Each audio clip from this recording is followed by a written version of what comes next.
And you told me earlier no one borrowed that gun? I probably never would have let somebody borrow my gun. Probably wouldn't have, but I'm asking you, did you? No. Okay. And again, I tried to clarify this earlier.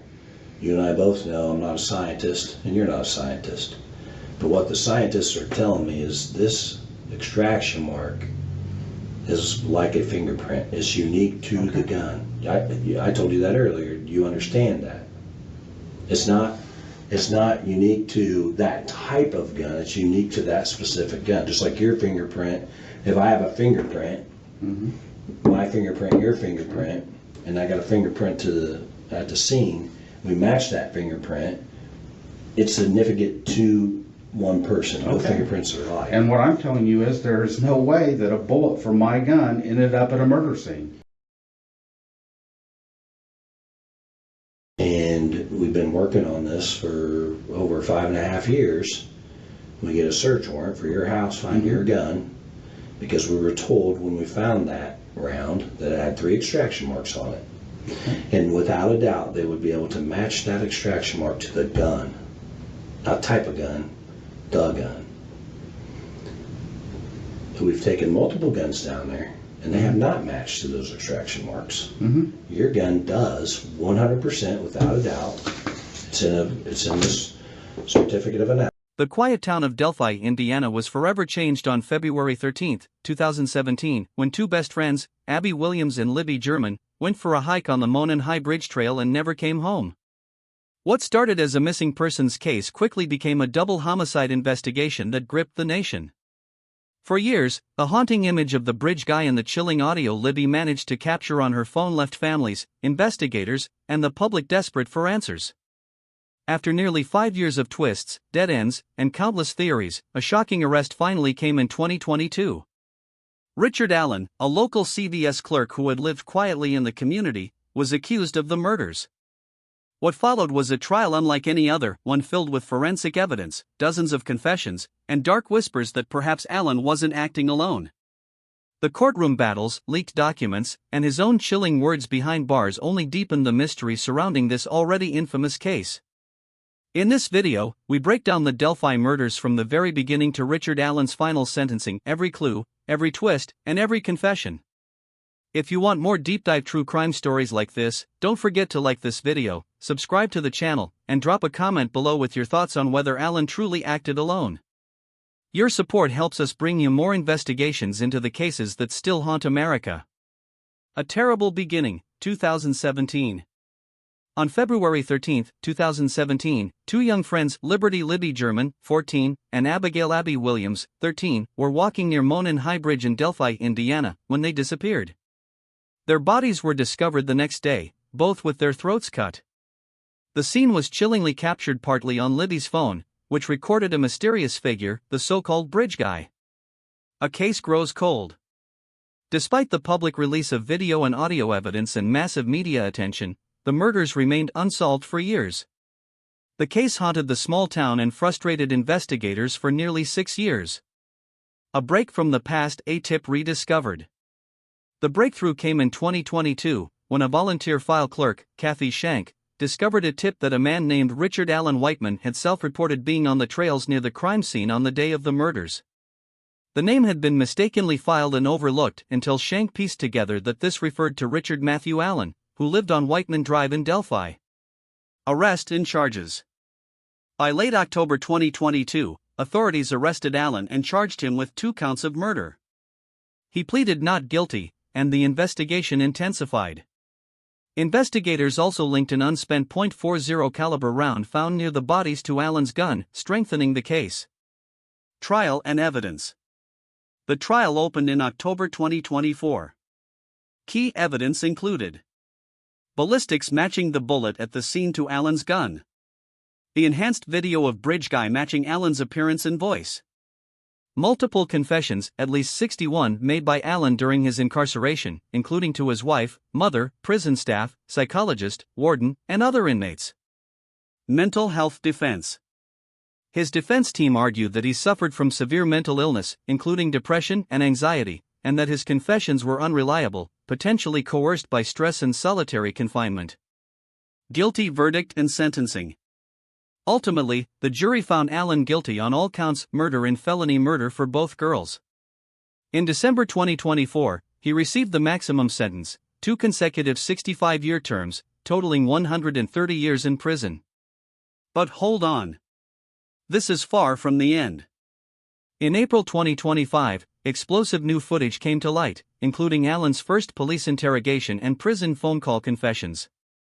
Would the interrogation footage show him denying or perhaps slipping into guilt?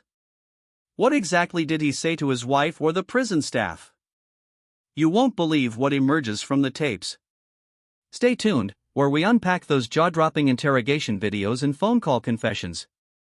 You'll hear every chilling word. The evidence that cornered him. When Richard Allen stood trial in October 2024, the prosecution painted a devastating picture.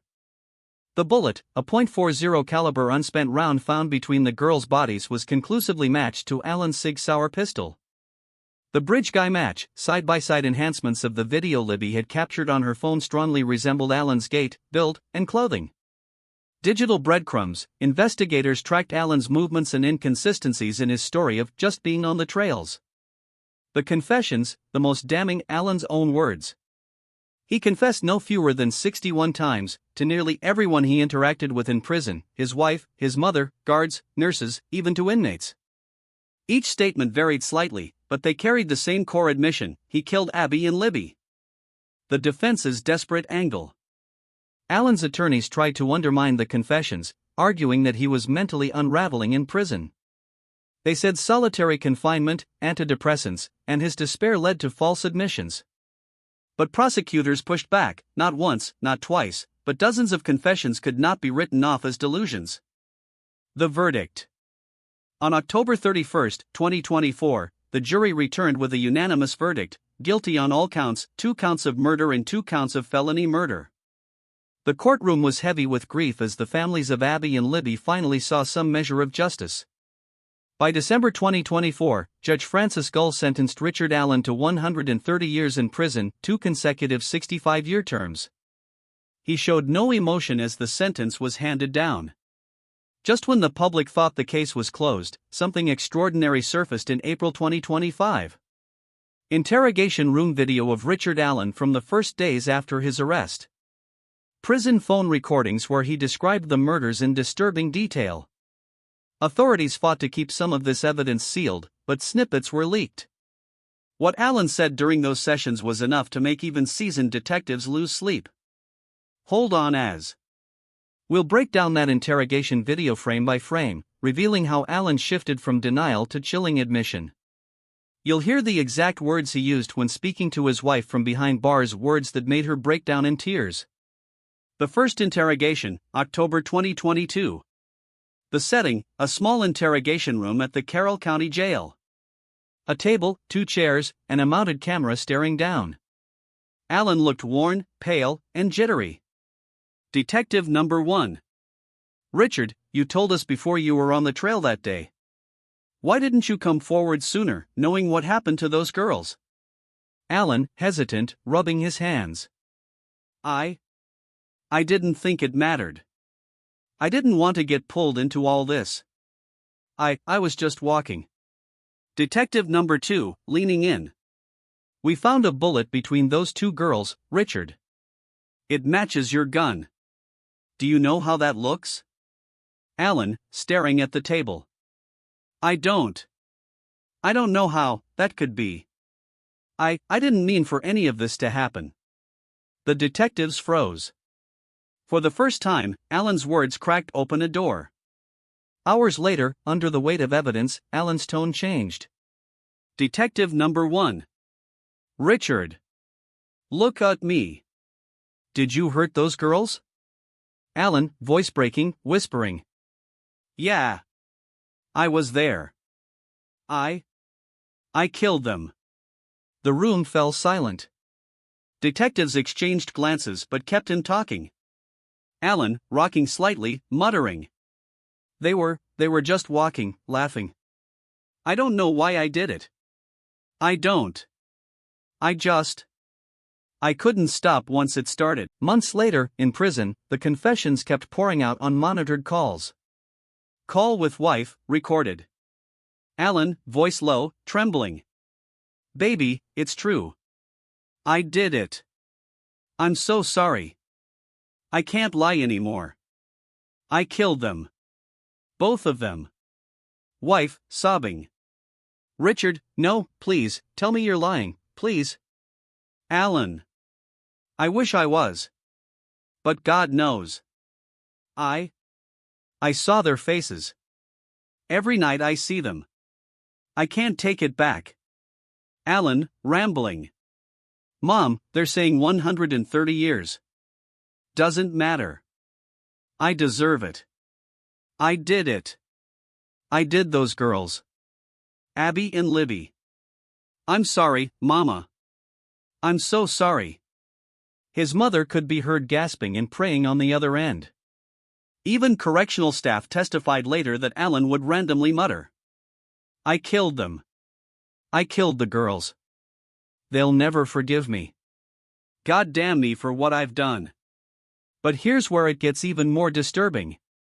Some of those prison conversations hinted that Alan wasn't alone.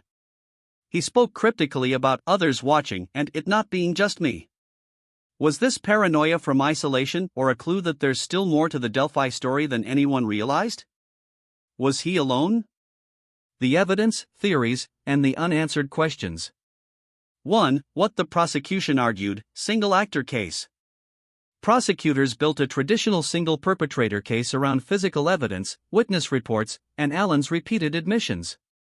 Key points they emphasized were ballistics and physical links. Investigators matched an unspent .40 caliber round found near the girls to Alan's gun, and argued his presence on the trail, based on the tip rediscovered in 2022, put him at the scene. Repeated admissions. Prosecutors repeatedly told the jury Alan confessed dozens of times. They cited roughly 60-plus confessions made to family, inmates, and staff, arguing that the sheer number and consistency made them credible. Taken together, the prosecution's narrative was straightforward. Alan was present that day, his firearm was tied to evidence at the scene, and he repeatedly admitted responsibility, therefore he acted alone. 2. What the defense argued, doubt, mental illness, and an alternate theory. Alan's defense pushed two intertwined themes. False/confabulated confessions. They argued Alan was mentally ill, under severe stress, and that solitary confinement and medication could have produced exaggerated or false admissions. The defense repeatedly urged caution about treating jailhouse and phone statements as reliable. B. Alternate theory, Odinism/ritual/others involved. Defense lawyers suggested the murders might have been ritualistic or tied to a group, sometimes described as Odinists in filings and media coverage. Prosecutors fought this aggressively. Court filings show they sought to ban use of words like Odinism, cult, and ritual at trial because such claims could confuse jurors or inflame prejudice. Ultimately, judges limited or barred some of that language from trial arguments. The defense did not present a fully substantiated alternate suspect. Instead, it used the possibility of a group or ritual motive to introduce reasonable doubt and to explain why Alan might have been coerced, manipulated, or masking others' involvement. 3. What leaks/interrogation in prison recordings showed hints, not tidy answers.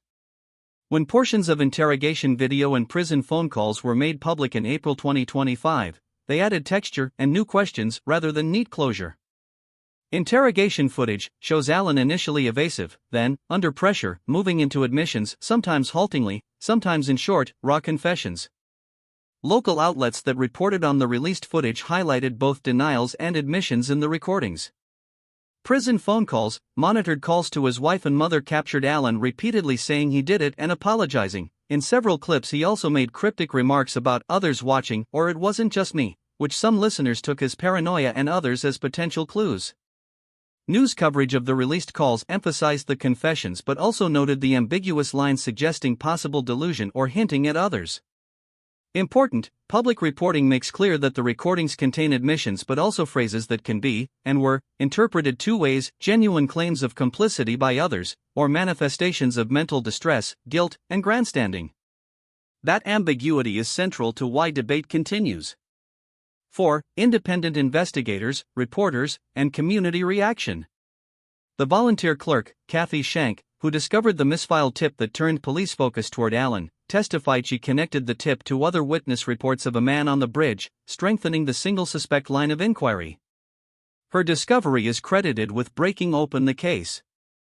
Many journalists and armchair investigators pored over the video/audio evidence for years. Some internet communities and commentators pushed alternate suspect theories, including cult/ritual angles, but mainstream reporting and the trial record show the court treated those claims cautiously and sometimes excluded them from trial discussion. 5. Weighing the balance, what the evidence favors, and where doubt remains.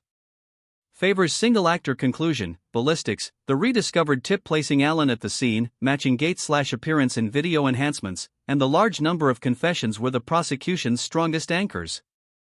Those elements were enough to convince a jury and produce guilty verdicts and a 130-year sentence. Lingering doubt and unanswered questions.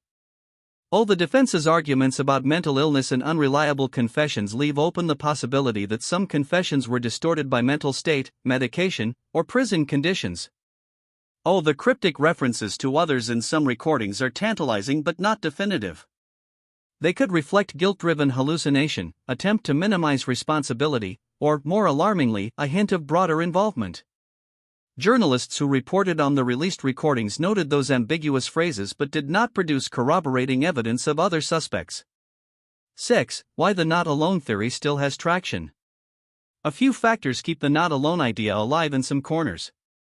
Human nature, horrific crimes often spawn conspiracy thinking. People search for larger explanations because single perpetrator evil is harder to accept. Ambiguous language in recordings, even stray phrases like others or they were watching, get amplified online.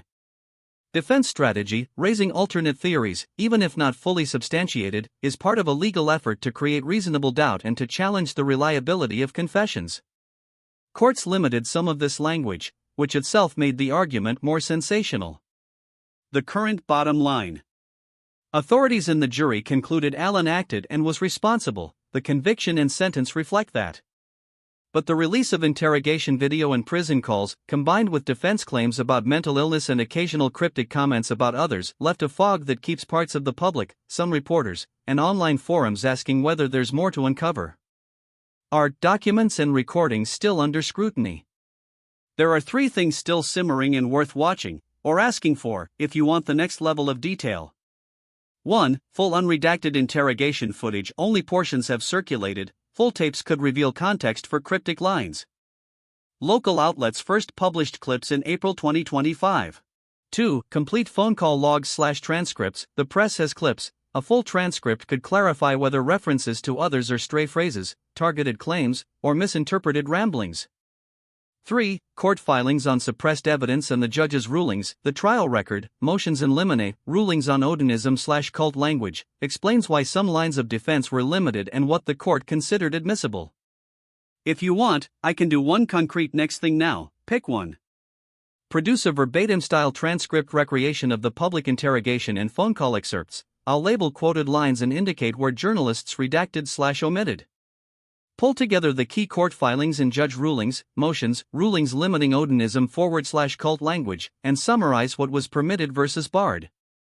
Compile a source-pack dossier, with links, that collects the public clips, news write-ups, and trial reporting so you can review all primary material in one place.